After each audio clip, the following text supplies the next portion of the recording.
Hello, good morning to one and all.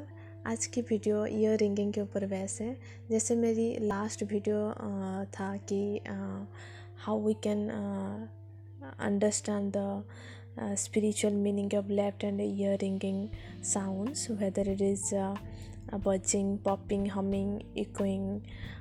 इसके ऊपर जो मैंने बताई थी, काफ़ी वीडियो इंग्लिश एंड हिंदी का कमेंट्स आया था कि हम लोग को कंटिन्यूसली किसी को 10 साल से 4 साल से ये साउंड सुनाई दे रहे हैं और काफ़ी इरिटेट भी उन लोग को हो रही है। तो पहली बात तो मैं आप लोग को कंसिडर मैंने करूँगी कि आप पहले डॉक्टर से कंसल्ट कीजिए और डॉक्टर की रिपोर्ट के हिसाब से देन आप उसको ट्रीटमेंट करने के लिए कोशिश कीजिए। मैंने दोनों वीडियो में हिंदी एंड इंग्लिश में पहले ही लाइन मेरी ये थी कि डॉक्टर की कंसल्टेशन के बाद आप इस चीज़ के ऊपर ध्यान दीजिए कि कोई रिपोर्ट में जब गड़बड़ी नहीं होती है फिर भी ये आवाज़ आ रहे और आपको पता है आप एक स्पिरिचुअल जर्नी में जा रहे हैं, देन ये वीडियो आपके लिए सही है। कुछ बातें हैं जो बार बार लोग ने कमेंट किए हैं, तो उसके ऊपर एक क्लैरिफिकेशन इस वीडियो में मिल जाएगा आप लोग को।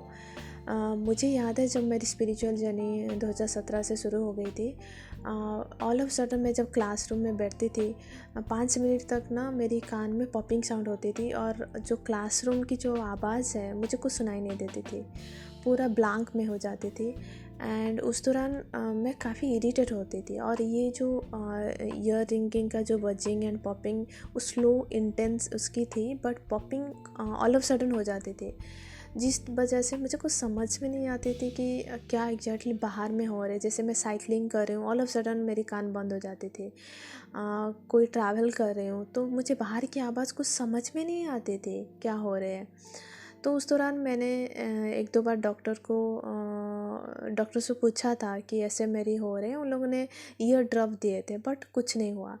और उसके बाद क्या होती थी ना, मुझे इनिशियल काफ़ी इरिटेट होती थी, तो मैंने जैसे कि आलमंड ऑयल हो गया तो हल्का सा मैं कान में डाल देती थी, सो दैट मुझे लगता था कि शायद कान में ड्राइनेस की वजह से हो रहे हैं, बट ऐसे कुछ नहीं था। ये जो रिंगिंग की आवाज़ मेरी दोनों कानों में हो रही थी उस दौरान, मतलब लेफ़्ट एंड राइट ईयर में हो रही थी, कंटिन्यूसली 3 साल तक चली। एंड देन मेरी जो कुंडलिनी जर्नी शुरू होने से पहले मेरी मतलब रिंगिंग का इंटेंसिटी थोड़ा बढ़ गया दोनों कानों में बराबर।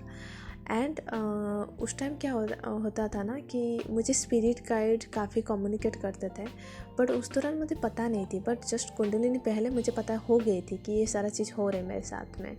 तो जैसे कि किसी का कॉल आती है, किसी का मेल, किसी का कोई लोग आते हैं ना, ऑल ऑफ सडन उन लोग का एनर्जी ना मेरे से मैच नहीं होती थी जब, तो मेरी लेफ़्ट जो कान थी वो कंटिन्यूसली पॉपिंग होती थी। और मैंने उसका एक्सपेरिमेंट करने के चक्कर में मैंने 1-2 बार इग्नोर कर दी, मैंने कि चलो यार बहुत हो गया।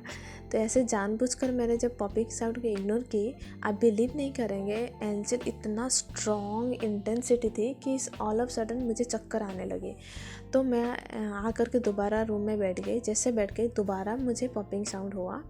एंड देन मुझे समझ में आ गया कि एग्जैक्टली ये चीज़ के ऊपर मजाक नहीं करना चाहिए। तो मैं देन उस चीज़ के ऊपर ध्यान दी, मुझे समझ में आया जिसका कॉल आया था, तो मैं कंफर्मेशन मुझे मिल गई कि इन लोग का इंटेंशन जो होती है ना आपसे बात करने के लिए, कुछ बातों कलेक्ट करने के लिए होती है। तो उस इंटेंशन में आप जब बात करते हैं ना, तो एक एडवांस इंडिकेशन एंजल, यूनिवर्स और हायर सोर्स जो होते हैं ना वो दे देते हैं कि ध्यान से बात करो, ध्यान से मेल लिखो, ध्यान से इन लोग से इंटरेक्ट करो। बट जब राइट ईयर में पॉपिंग ऑल ऑफ सडन होती है, जहाँ पर आप फ़ोन में बात कर रहे हैं, आप ईमेल पढ़ रहे हैं, कोई गेस्ट आए हैं, इसका मतलब है कि उन लोग कुछ ना कुछ एक साइन देने के लिए कोशिश कर रहे हैं, सो दैट आपकी जो भी प्रॉब्लम है, कुछ आपको समझ में नहीं आ रहे, आपको पास अपॉर्चुनिटी आ रहे, वो एक अच्छा है कि गुड फॉर्चून लेकर आ रहे हैं। बट जब मेरी कुंडलिनी प्रोसेस इंटेंस हो गया, वो मैं प्रोसेस के बाद बता रही हूँ, उस दौरान मेरी लेफ़्ट ईयर जो रिंगिंग आवाज़ थी वो पूरा बंद हो गई, राइट ईयर शुरू हो गई और उसका इंटेंसिटी धीरे धीरे बढ़ने लगी। मतलब कुंडलिनी जर्नी से टोटल अभी तक मेरी जो राइट ईयर है कंटिन्यूसली हो रहे 24/7 नॉन स्टॉप और उसकी इंटेंसिटी इतना है कि आप सुन भी सकते हैं क्लियरली और उसमें मुझे कोई दिक्कत नहीं हो रही क्योंकि मुझे पता चल गई है कि मैं इस प्रोसेस में हूँ। और उस जो साउंड होती है ना, वो बहुत ही मिठास वाला साउंड होती है, उसमें आप एंजॉय कर सकते हैं सोने के टाइम। और ये साउंड ना इतना परेशान, जनरली मुझे हेडफोन यूज करने में दिक्कत होती है, अदरवाइज ऐसे कुछ परेशान नहीं है क्योंकि वो इतना उसकी इंटेंसिटी है ना कि आप कोई कर्टन भी रखेंगे ना, वो कर्टन आप 5 मिनट से ज़्यादा रख नहीं पाएंगे कान में। और अदरवाइज आप हेडफोन ईयरबड वगैरह यूज कर रहे हैं ना, बिल्कुल कर नहीं पाएंगे, इतना इंटेंसिटी उसकी साउंड है। मैं अपकमिंग वीडियो में बताऊंगी ये जो राइट ईयर में जब कंटिन्यूसली साउंड आपकी आफ्टर कुंडलिनी अवेकनिंग के बाद होती है ना, ये साउंड को जनरली अनहात नाद साउंड बोलते हैं। इसके ऊपर मैं वीडियो बनाऊंगी। फ़िलहाल काफ़ी कमेंट्स थी तो मैंने सोचा कि ये इसको क्लैरिफिकेशन करना बहुत ज़रूरी है मोस्ट ऑफ द लोग का।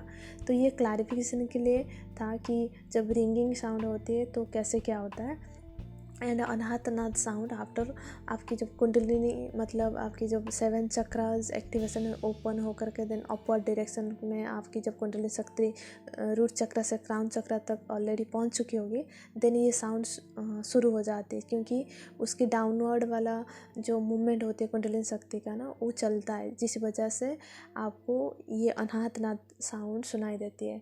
और इसकी पूरी डिटेल्स मैं अपकमिंग वीडियो में बताऊंगी। तो आज की मैसेज शायद आपको रेजोनेट करेगा, तो please like share and subscribe. Stay happy and blessed. Take care of yourself. Bye bye.